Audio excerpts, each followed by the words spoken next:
제 나이 이제 67. 평생을 남편 뒷바라지에 자식 키우느라 허리가 휠 지경이었지요.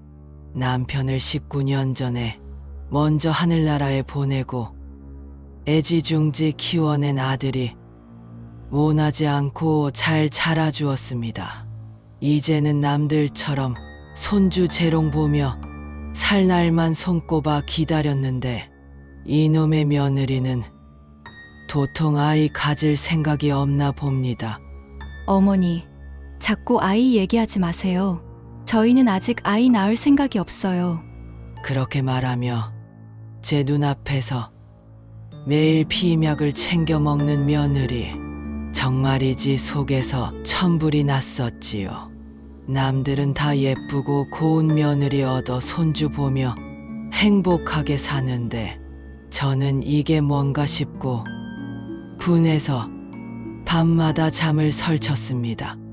구독과 좋아요 누르셔서 더 재미있는 이야기들을 들어보세요. 그러던 어느 날이었습니다. 며느리가 저에게 그러더군요. 어머니, 요즘 남편 일이 많이 어려워졌어요. 부평에 아파트 있죠? 그거 어머니가 전세 주고 계신데 전세금 저희한테 주세요. 사업 자금으로 쓰게요. 기가 막혔습니다. 그 아파트, 제 젊은 날의 피와 땀으로 마련한 건데 시어머니가 손주를 기다리는 마음은 짓밟으면서 돈은 달라고요. 그날 저는 며느리에게 한 가지 제안을 했지요. 좋다. 그 아파트 전세금 너희에게 줄게. 대신 한 가지 약속만 해다오. 6개월 안에 아이를 가지겠다고. 며느리는 잠시 망설이더니 이내 환한 얼굴로 고개를 끄덕였습니다. 제가 얼마나 간절했으면 아파트까지 걸고 넘어졌겠습니까?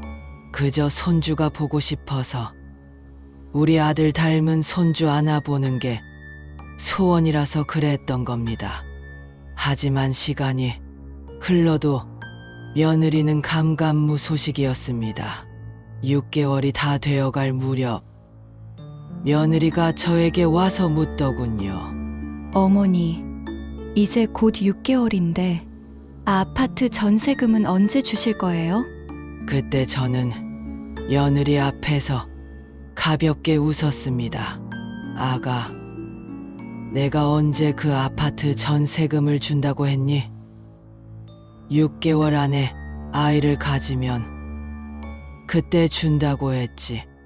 그리고 너희 명의로 된 그 아파트 이미 내가 전세금 빼서 다른 데에 투자했단다. 그게 무슨 말이에요? 어머니, 저희 진짜 죽는 거 보고 싶으세요? 며느리의 당황스러워하는 모습에 저는 통쾌함을 감출 수 없었습니다. 하지만 마음속으로는 씁쓸함도 함께 밀려왔죠. 그렇게 며느리는 잔뜩 실망한 얼굴로 집을 나섰습니다. 저는 그때까지도 이 모든 일이 제가 사랑하는 손주를 보기 위해 벌인 일이라고 믿었습니다. 며느리가 나가고 1시간 정도 뒤에 아들이 왔습니다. 사업 자금으로 전세금을 달라고 했을 때 거절한 이유를 묻기 위해서였습니다. 성현이는 잘 자라주었지만 늘 큰 성공을 꿈꿨습니다.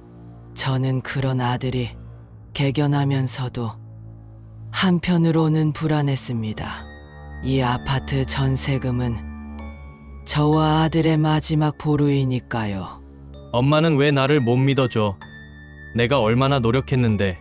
아들의 울분에 찬 목소리가 제 가슴을 찢어 놓았습니다. 그 목소리에는 그동안 저에게 인정받고 싶었던 아들의 진심이 담겨 있었기에 저도 모르게 눈물이 흘렀습니다.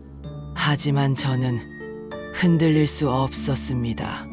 그 돈을 건네는 순간 혹시라도 아들이 잘못되면 다시는 일어설 수 없다는 것을 알기 때문입니다.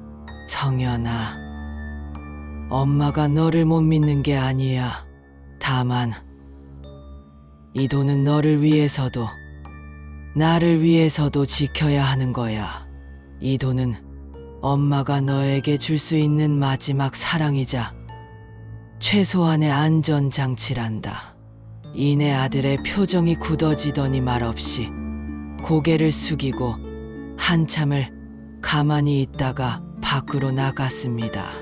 며칠 후 며느리에게서 연락이 왔습니다.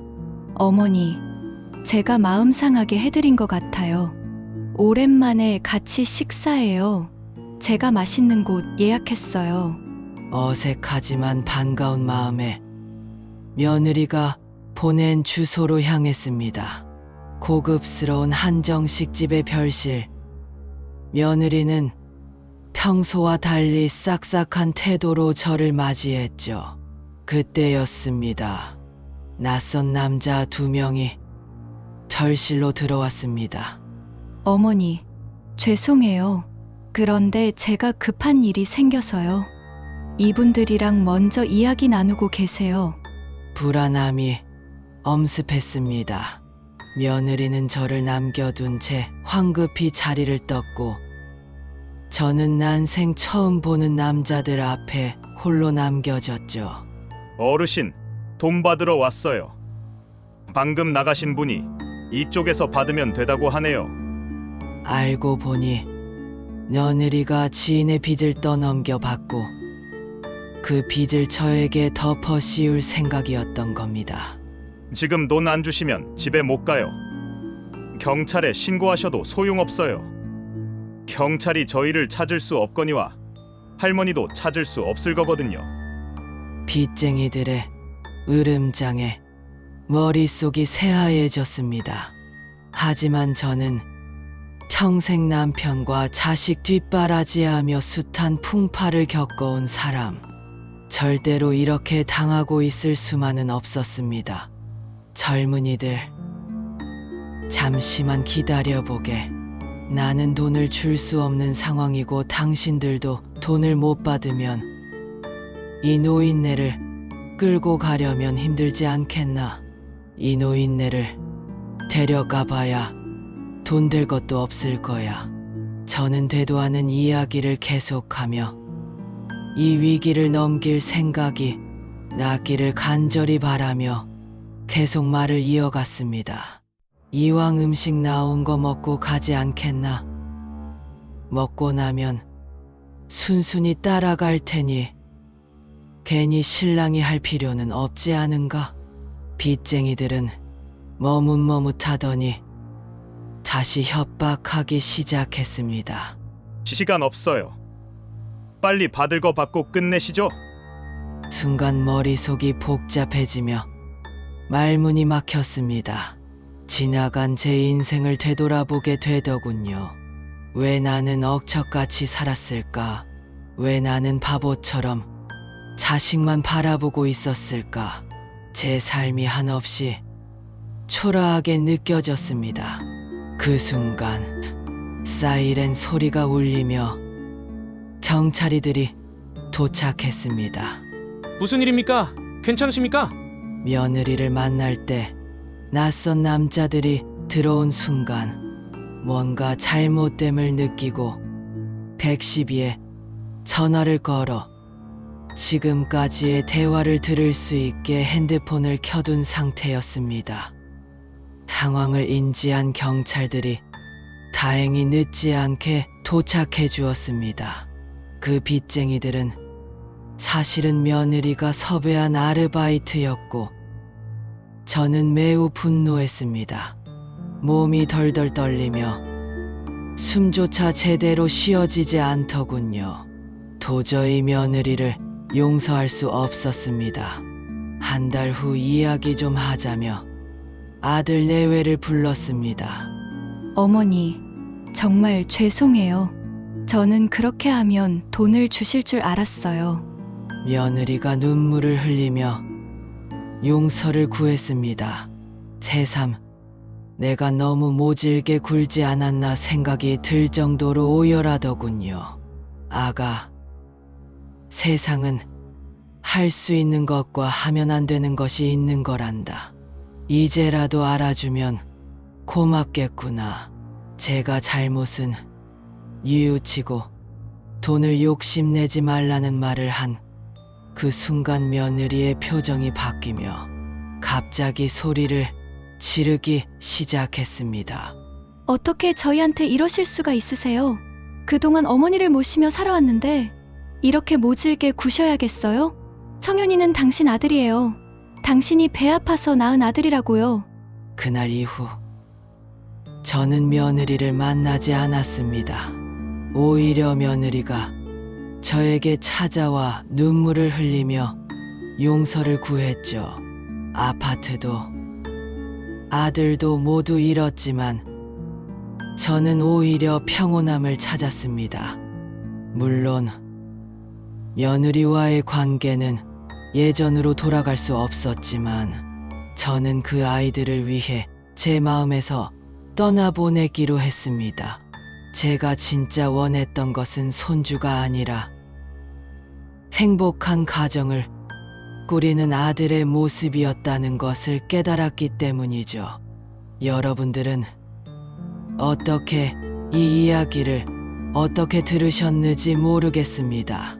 저는 한순간에 제 인생의 전부를 잃어버렸습니다. 여러분들은 같은 상황이라면 어떻게 하셨을지 궁금하네요. 이 사연이 재밌으셨다면 구독과 좋아요를 부탁드립니다. 만약 사연과 비슷한 며느리가 있다면 조용히 뒤로 가기 버튼을 눌러주세요. 더 재미있는 이야기들을 들려드리도록 노력하겠습니다. 감사합니다.